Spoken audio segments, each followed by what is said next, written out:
Hawkeye, Mockingbird, Iron Man, Wonder Man, Tigra.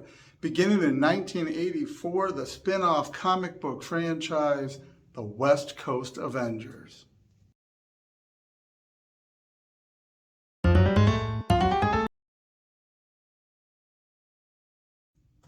When I began reading comic books around 82, 83, I was into the science fiction. Star Trek was the obvious thing, growing up watching the reruns and looking desperately for more new Star Trek out there in the universe. I was drawn into ROM Space Knight because I was a science fiction kid and have always been a lover of sci-fi. Because of the ads and the occasional crossovers, especially in ROM, I got more interested in the superheroes.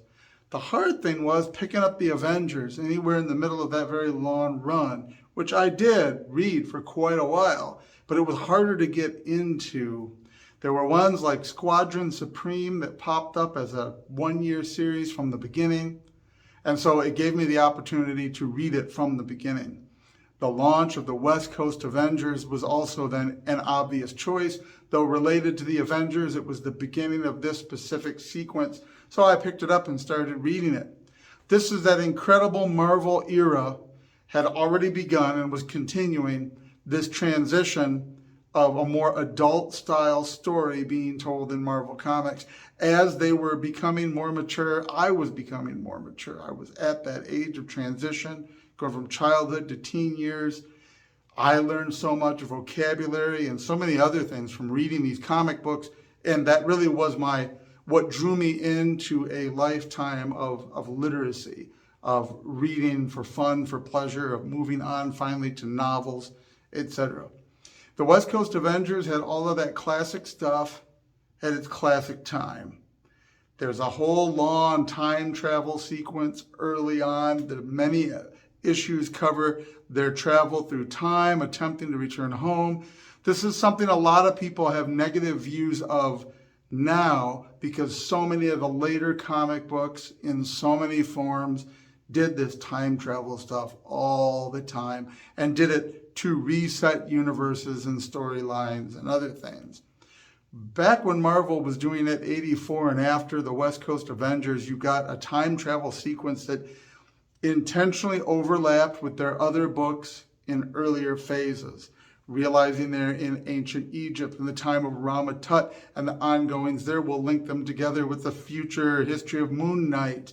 They try to catch the Fantastic Four that were also trapped in time at one point, knowing that they were there at a certain time and place to try to jump a ride home on their time machine. And there's the really cool story of the Ghost Rider, the Knight Rider, the Phantom Rider, the Ghost Rider, the guy that kept being incarnated as different versions of himself until he got a motorcycle after my time. Finding out how he became a ghost, how he was essentially, during a battle, he fell off a cliff but was allowed to plummet to his death by Mockingbird for the offense of having raped her after taking her captive. This is incredible stuff to be reading when you're a kid, all part of how Marvel was moving their comic books into a more adult time period.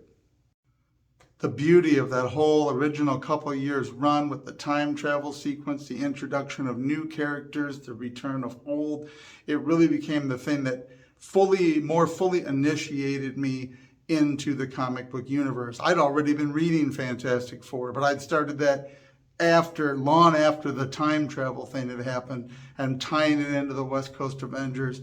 This was when the multiverse was cool.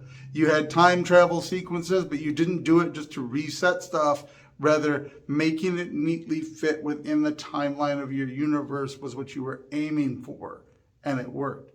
You had parallel universes, sometimes evil versions of a hero, old staple of sci-fi back to Star Trek and bearded Spock.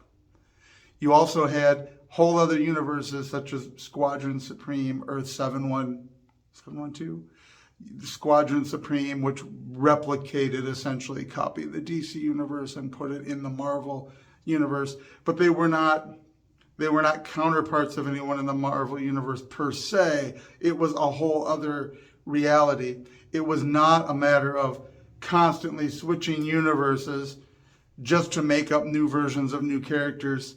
just to leave them to do issue after issue of, oh, Spider-Man dies. Oh no, that was another universe. Ha ha ha. Oh, Spider-Man dies. Oh, that was another. Instead of the complete bait and switch, which this was the real problem, resetting with time travel or just using multiple parallel universes to excuse what you've done, it takes the gravitas out of the story. There are no consequences to anything when heroes die or villains, and that therefore the tension completely disappears. Marvel in the 80s was not doing that yet, and 84 onwards, the run of West Coast Avengers, some of the best stuff out there, and some of the best stuff of the time. And it really, part of why so much drives me nuts when they toy around with the canon, and I could be the Vision in the movies, and I'm like, no, he's got to have Simon Williams' copy of his brain engrams because Wonder Man is his brother, and so is the Grim Reaper, and that's how Vision's kids are related. And then the Scarlet Witch, and like realizing that they're creating a whole different avenue. Once again, it's a whole other universe when you've taken it to cinema, which is understandable. But I remember the good old days and remember how it all overlapped and worked together, because when it did that, it meant something. They were consistent within their own stories and didn't just write things off as waking up from a dream. Someone traveled through time and changed it. Oh, it's just another multiverse thing with a parallel reality. Things had consequences, things mattered, and the interrelationship between them all mattered. I really miss that. And I'm glad that the digital versions of the comics are available, because I've been rereading West Coast Avengers, although right now I took a break from that. I'm reading Invincible. I can't wait to get my copy of Isom from the Rippaverse. I ordered one. The promise of Eric July, Young Rippa, has been that he's going to do stuff that has consequences and doesn't get radically deleted all willy-nilly and reset. So we will see. But the West Coast Avengers, the things that it left me with that were so formative, and I sure missed, boy, the movie version of Hawkeye went so unutilized. He was such an incredible character in the comics.